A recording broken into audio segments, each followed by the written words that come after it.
In this video, we're looking at the hidden truths holding competitive enablement back, and more importantly, how to fix them. My name's Paul Towers. I'm the founder and CEO of Playwise HQ, and I have more than 15 years experience in sales and sales management. If you've had the amount of experience that I have, I'm sure you've seen a situation yourself, or even with a member on your team, where your company has lost a deal not because your product was inferior or because your price wasn't competitive, but rather when a crucial moment came up, someone on the sales team, a sales rep, or even a pre-sales consultant or sales engineer, lacked a key piece of competitive intelligence that could have helped swing the deal in your favor, or at least combat an objection that's raised by someone on the purchasing committee. So why is this important? I'm sure if you've been in sales as long as I have, you know that all B2B sales situations are competitive. Approximately 2/3 of opportunities are considered competitive today, and that's not only for new business opportunities, but also for renewals. Your existing customers are often going to the market, doing a scan to see what other competing solutions are now available. So when you think about this, and you think about how competitive each deal is, and then you also think more broadly and think about how hard it is to actually secure a deal in the first place, as in find a prospect, find a prospective organization who has budget, who has a need for your product or solution, you want to treat every single opportunity that you have like gold. If you can improve your win rate in these opportunities, it's going to greatly increase your revenue, and it's a lot easier to improve your win rate with existing opportunities as it is to try and cast a wider net and go and find new opportunities. So when we think about this, then why are great reps losing winnable deals? And there's kind of three areas that I want to break down on this slide. The first is the confidence collapse. And to be honest, this isn't just about sales reps. This is about anyone on the selling team. So it can include pre-sales consultants, sales engineers, solution architects, etc. And what happens in this situation is someone from the prospects organization on their buying committee, on the evaluation committee, might ask a question after having seen other vendors present where they say, hey, how does your product or service help achieve X, Y, or Z? We recently saw competitor A present and they said that they can do X. How do you achieve that outcome? Now, unless your rep or someone on your sales team can answer with absolute confidence and clarity, you open up a little window where you're letting doubt creep in. And what I mean by that is, even if it's someone like a pre-sales consultant or a sales engineer, they fumble a bit, they say, oh, yeah, we're not too sure how we would achieve that. Let me get back to you. Or, hey, our product can kind of do this, this, and this, but let me get back to you with a more direct answer. You're essentially saying, without saying it, that capability or that outcome they're wanting to achieve is not core to your product. Because if it was, you should know that off the back of your hand, and you should be able to answer with clarity. And that little crack that just opened up for that competing vendor can widen very, very quickly. So that's confidence collapse. Creating this situation where someone on the prospects team all of a sudden loses confidence in your company's ability to deliver on their outcomes because the people presenting don't have that clarity in their front and center in their mind. So crucial moments when deals are lost. So this is an extension of that confidence collapse. It's where you might still have a good answer, but you can't back it up with a great deal of authority. You don't have case studies. You don't have references that you can refer to, or it just comes across as a weak and timid answer, even if technically it was correct what you say. And again, this doesn't mean that overnight you've lost the deal, but if you plant just one seed of doubt into someone on that buying committee's mind, in their internal meeting, when they review all of the vendors, they might just say something like, hang on a minute, let's go back to competitor A and just get their view on this situation, or get their view on how they'd achieve that outcome, because I didn't really like the answer that we got from your company. The final one is probably the biggest, and that's when selling becomes luck. So what I mean by this is that every rep needs to prepare, even great reps, and the best reps know this, right? So if your reps either don't know how to prepare, or they're going to content that they don't think is really preparing them well, they're going to default to just guessing or going with the flow of the conversation. And that's never a recipe for a winning deal. You want to ensure that luck is not the factor. If you've got people who you believe can do a great job, you want to make sure you're arming them with the content and the tools so that they don't rely on luck. So why do situations like this come up?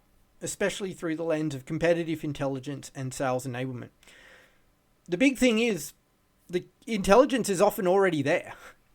People somewhere in your company have shared insights, created content that sales reps in these deals could be leveraging to help combat those confidence gaps, to help combat those situations where you don't have a clear and articulate answer. The problem is, though, it's buried in many organizations. First of all, in Slack threads. I'm sure you've seen someone on your sales team ask a question, how do we compare to the solution X? Or I'm selling to a company in the insurance industry. What are the key talking points? And a bunch of people might chime in. But the problem is someone attaches a PDF of a battle card that was created 6 months ago. Someone suggests something that might only be relevant for SMB organizations and this rep's trying to sell to an enterprise. Or worse yet, they just contradict each other. The second thing is you may have shared drives. Having a central location for your competitive intelligence is one thing. Making sure that it stays up to date and relevant is another. Hands up if you've seen a situation where you download a competitor battle card and it's competitor A V2. And then a few moments later you find another file that's competitor battle card A V3. So now as the sales rep, what version's most current? Obviously, it would suggest that it's the V3 one, but is there also a V4? Or has someone made a copy of the battle card and edited it themselves, and now that's not considered the most authoritative source because it hasn't been centrally managed by your competitive intelligence or sales enablement team? Email chains, you might have been conversing with one of your colleagues, either in your office or in an office in another geolocation, and it's just stuck in your email. So now you as a rep have access to it, but no one else on your team does. And then the fourth one really is that tribal knowledge. And this is traditionally how a lot of organizations share their competitive intelligence, or at least how they aim to compete with different competitors. And that is there's one or two reps who've been with the company a really long time and they're really, really good at understanding how your solution compares to another competitor's. But the problem is all the information's in their head. And it only ever gets shared in those informal settings.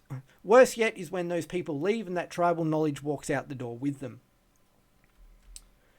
So the battle card problem is industry-wide, and I think that's the good news for anyone watching this video. If some of these problems are resonating with you and your organization, it's not only your problem, I should say.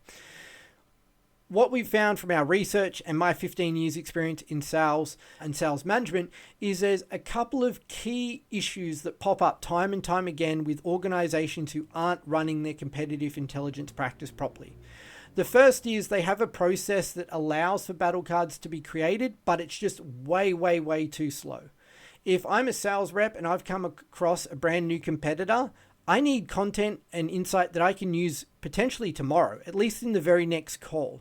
I need to be able to arm myself with information to counteract and prepare for that competitor now. I can't wait weeks or months for someone in sales enablement to add it to their to-do list, spend 3 or 4 months putting together some content and finally publish a PDF. The problem then is by the time they publish the PDF, a lot of the time they're considering it a project, as in it's a job to be done. So they do it once, it's published as a PDF or a Google slide, and then they forget about it.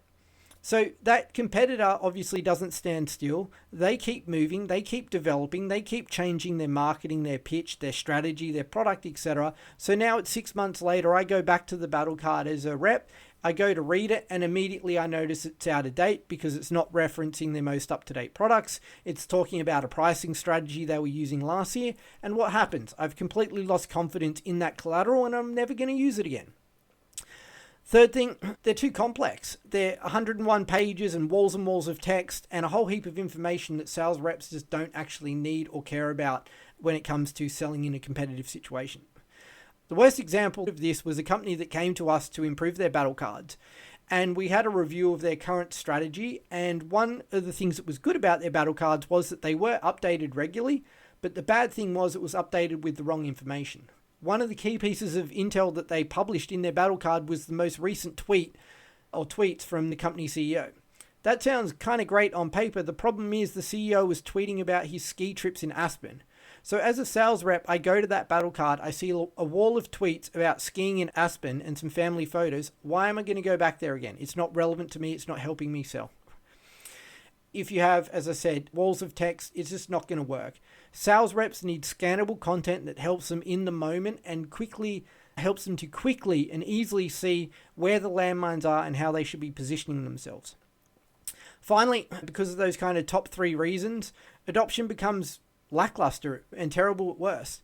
And essentially then what happens is reps opt out of the formal program and start creating their own content. They have a cheat sheet. They have some notes saved somewhere. They talk amongst their colleagues. But then you essentially have silos of information. So not everyone in the organization can benefit. And this is especially important if you have 20, 30, 40 sales reps or even hundreds of sales reps. How can you scale the content where it's just in these informal silos? It breaks down. So how do you know if you've kind of got these problems? And then obviously let's then move on to talk about what we can do to fix it.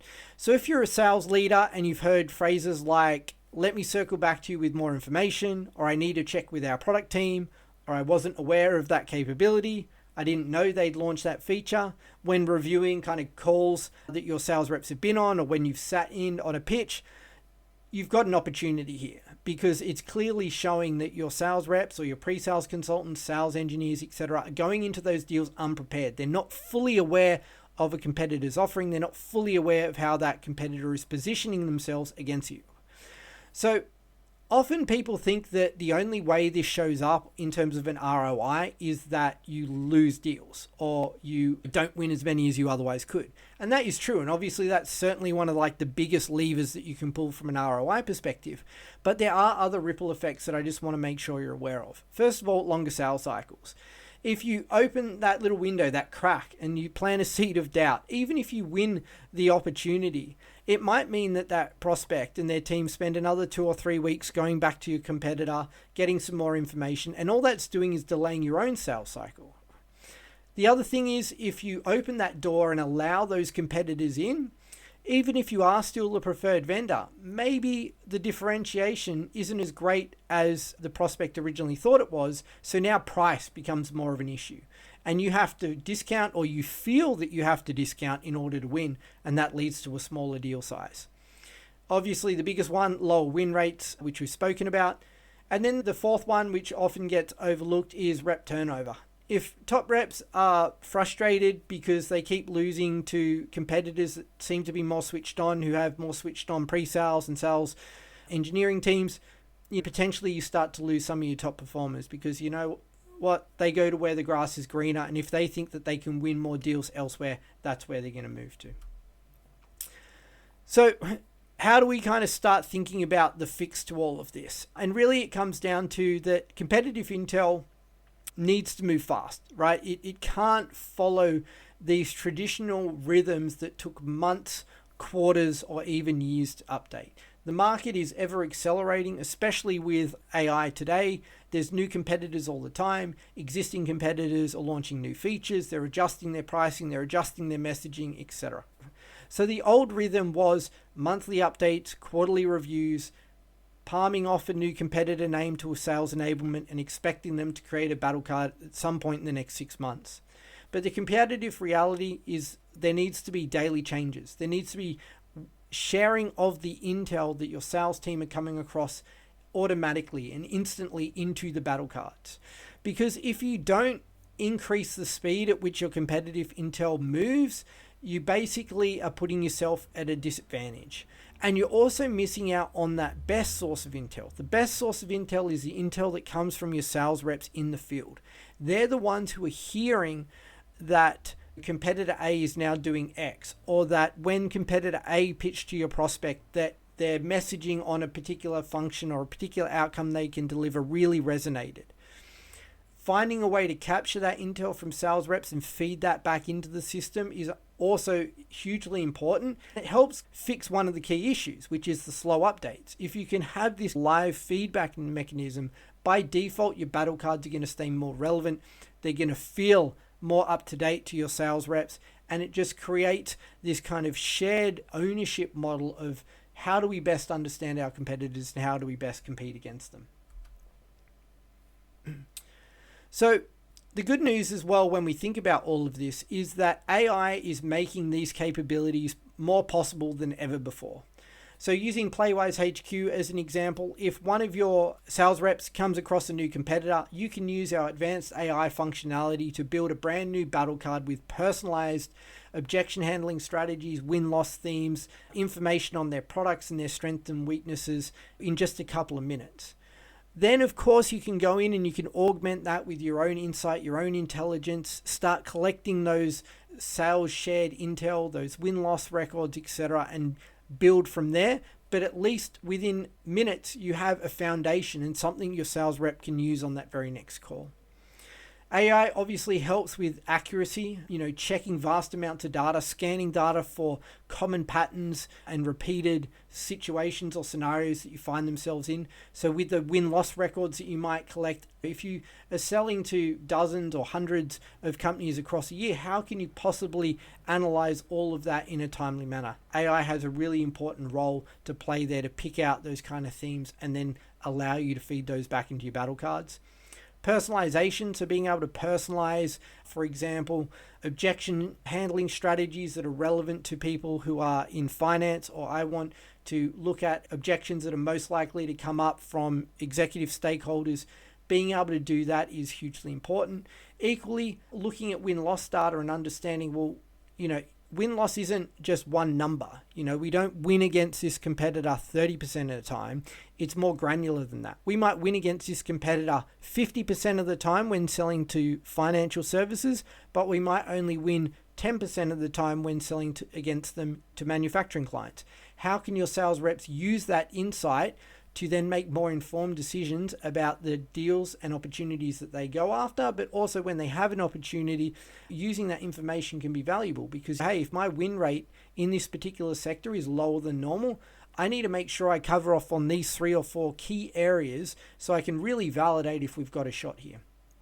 And then the continuous update. So having this system, this feedback loop, not only from your own reps, but also being able to capture new information that's released by your competitors is all critically important in today's day and age. So this is kind of one of the key reasons why Playwise HQ exists. When I look back on my own career and the career of my colleagues, I can count dozens of deals that we should have won. We had a superior product, we had competitive pricing, but there were these crucial moments that popped up where either myself earlier in my career, someone on my sales team when I managed reps, or even pre-sales consultants, sales engineers who were pitching the product, just opened up that crack because they didn't understand the competitive situation strongly enough and they couldn't answer with confidence. So really with Playwise HQ, it was built around the idea of how do we turn chaos into clarity, right? How do we get rid of the confusion for sales reps, sales engineers, pre-sales consultants before they move into deals? And how do we arm them with that insight in just minutes? Let's not give them a 101-page PDF that we know they're not going to read.